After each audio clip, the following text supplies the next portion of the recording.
Phillips, Chapter 2, Etiquette at Church.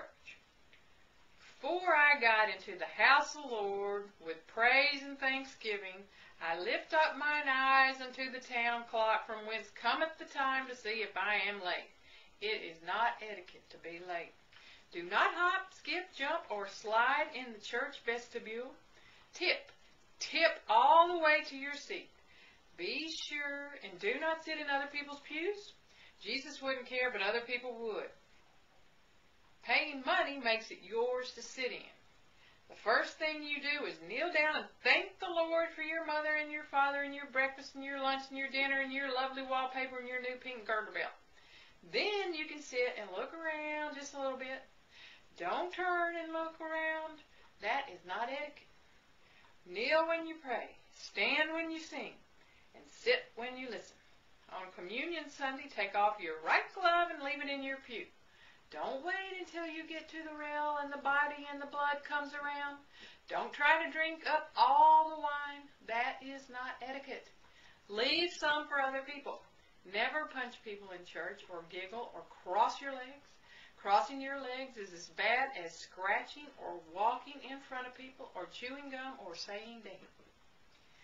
Don't lose your place in the prayer book. Bow for the cross and for the Father, Son, and Holy Ghost. When the choir marches back to the vestry room and the minister calls out, "Goodbye to the Lord until next Sunday," then you can speak to the people. The Baptist church is next door to our church.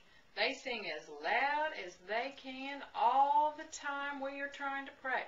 I bet the Lord can't hear one word we say. The Baptists sing about plunging sinners in a bloody fountain drawn from Emmanuel's veins. We sing about crown him the Lord of all.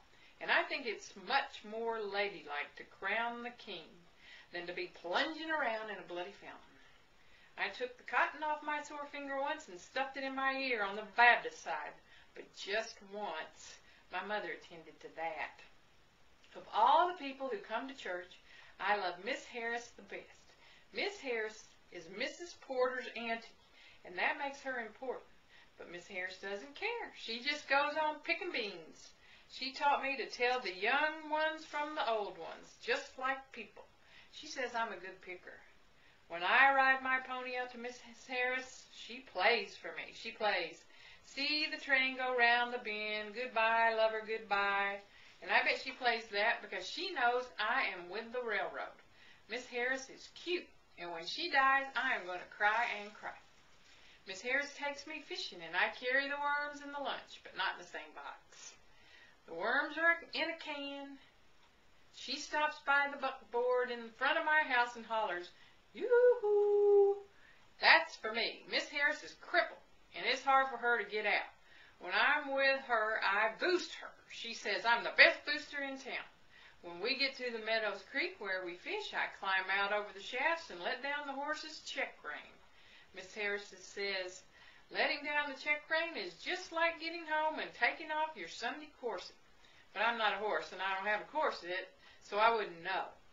When I had the measles, Miss Harris brought me the most darling June bug with a red thread on his leg and tied him to my bedpost. Miss Harris lets me churn. She has lots of cows that give me milk and one that doesn't and is mean. I asked her why she kept that one, and she said, "He is a necessity."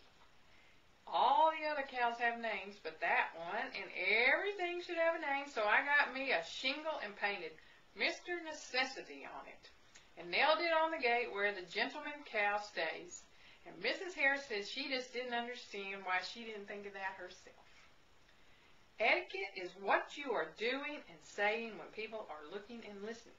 When you are thinking is your business. Thinking is not etiquette. Hallelujah, thine the glory, revive us again. P.S. If you want to stay awake in church, go to bed early Saturday night. You can't go to the altar rail until you are 12. That is God's etiquette. You can't put on perfume until you are 16. That is Leesville's etiquette. After you are confirmed, your sponsors in baptism can't be blamed for what you do. You are on your own then, and if the devil gets you, it is your own fault and serves you just right. Amen, and the Lord have mercy.